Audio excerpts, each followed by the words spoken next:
Joy. Let joy and happiness resonate today. From the fertile soils of Kentucky to the salty Atlantic air of Casco Bay. What a great joy we share. Friends and family alike to bear witness to the oaths of marriage that these two wonderful people make today. I first met Lewis a number of years ago on Munjoy Hill, here on the east end of his adopted home in Portland. And I've had the great pleasure to count him among one of my very close friends ever since. Meeting Amanda a few years ago now, I knew right away there was a significant connection between these two. So when they asked me to officiate this ceremony, I was both honored and immediately confronted by questions of my own. I wanted to spend my few brief words up here in recognition and celebration of something quintessential about Amanda and Lewis's relationship. Something each of us here could relate to and share in some universal truth. So I set out to reflect on what I knew about these two, about their adventures of the past, present, and future. Adventures filled with life, laughing, dancing, singing, bowling, even the small daily adventures of boring Tuesday evenings spent casually at home with one another. For it's in these small moments, these in-between times, where much of life gets led. How are they to each other in these moments? What do they do for one another? What is it that they as a couple provide for the world? So in preparation for this day, I asked myself these questions, and one thing kept resurfacing. It's about joy. Mark Twain once said, to get the full value of joy, you must have someone to divide it with. I think Lewis and Amanda have found this in abundance. And what's more, they are better for it. They make each other better for providing this in one another. And isn't this the goal of a life well lived? So, let us share in their joy. And by being there for them today, let us all agree to be there for them always. Throughout their lives, to support them and be a constant reminder that through hard times and good, never stop seeking the true value of joy. And the true value of joy in one another. For the first of two readings that Lewis and Amanda have selected to be read aloud, we'd like to have Carlin, Lewis's best man, read an excerpt from Walt Whitman's Leaves of Grass, a poem entitled Poems of Joy.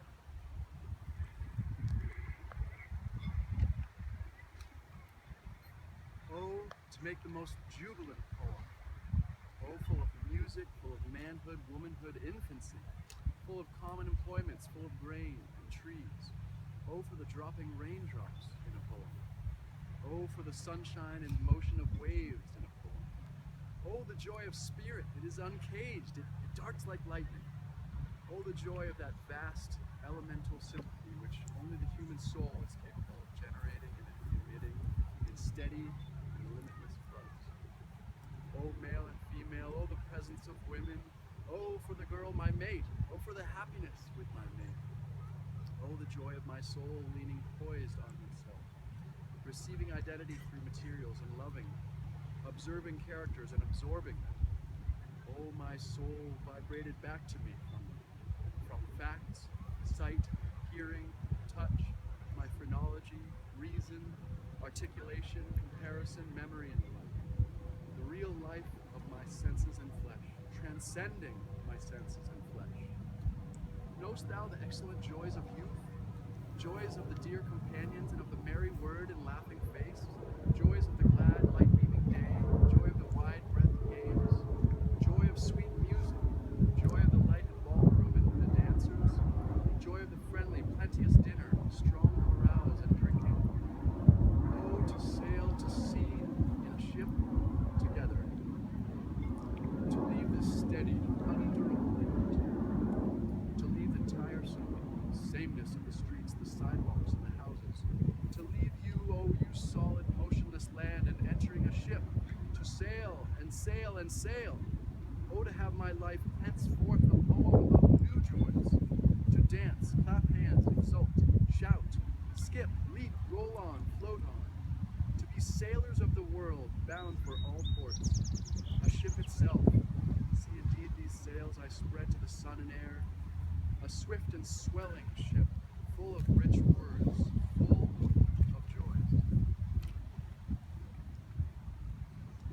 Next, we would like to invite Amanda's sister, Melissa, to present us with the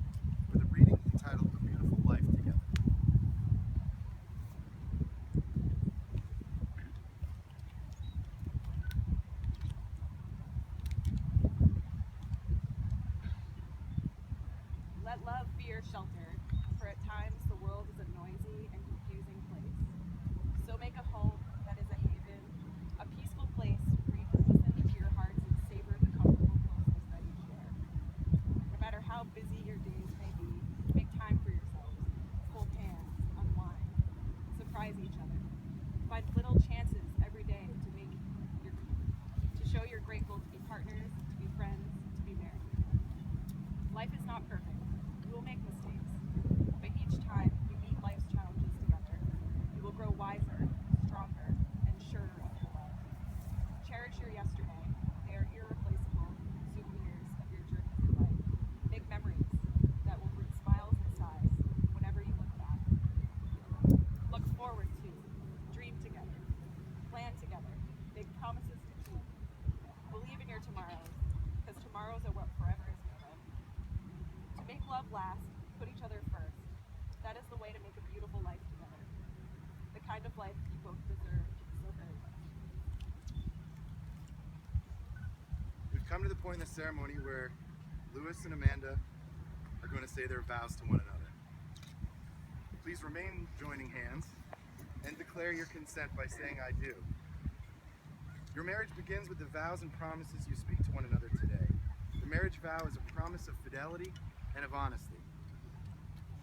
Louis, do you love Amanda willingly and completely, withholding nothing? Do you promise to protect her and give her your deepest considerations of her feelings, desires, and needs? I do. Do you vow to keep your love flexible and adapt to changing circumstances in the marriage, promising to be Amanda's counselor, partner, and best friend? Amanda, do you love Louis willingly and completely, withholding nothing? Do you promise to protect him and give him your deepest considerations of his feelings, desires, and needs? I do. Do you vow to keep your love flexible and adapt to changing circumstances in the marriage, promising to be Louis's counselor, partner, and best friend? We need the rings now.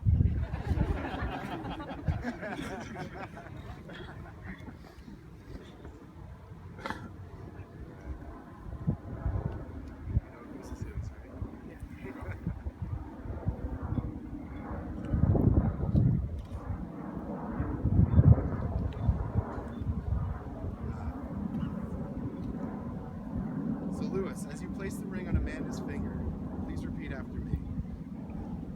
With this ring, I marry you and bind my life to yours. With this ring, I marry you. It is a symbol of my eternal love,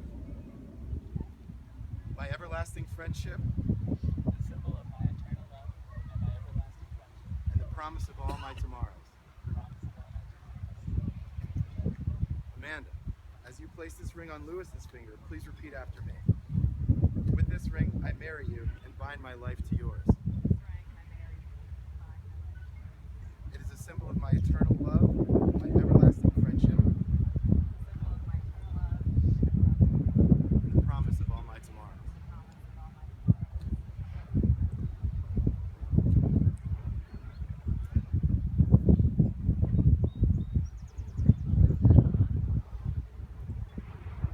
Throughout different cultures, the sounding of a bell has come to mean a great many things. It has been said that a bell's dome represents the vault of the heavens. Its circular bottom represents the flat, circular horizon of Earth. The clapper, once rung, can represent the voice of the divine. The empty space within represents all that is contained on Earth. It is a symbol of remembrance, it's a symbol of gatherings and of celebrations. We ring this bell today with three separate, specific purposes. The first, we remember those that have passed. We sound the bell, followed by a moment of silence, to recognize those that could not be here today. While they may not be physically here with us, Amanda and Louis feel their love and support.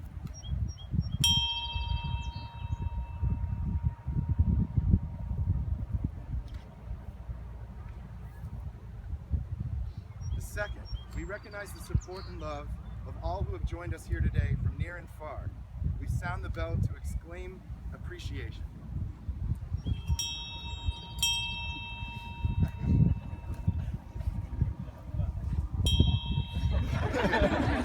Appreciation, right? You guys feel it. The third, to celebrate the joyous noise of jubilation. finally, we sound the bell for all to hear that for the first time, after making the promises of love and devotion, by the authority vested in me by the state of Maine, I pronounce you man and wife. Hey!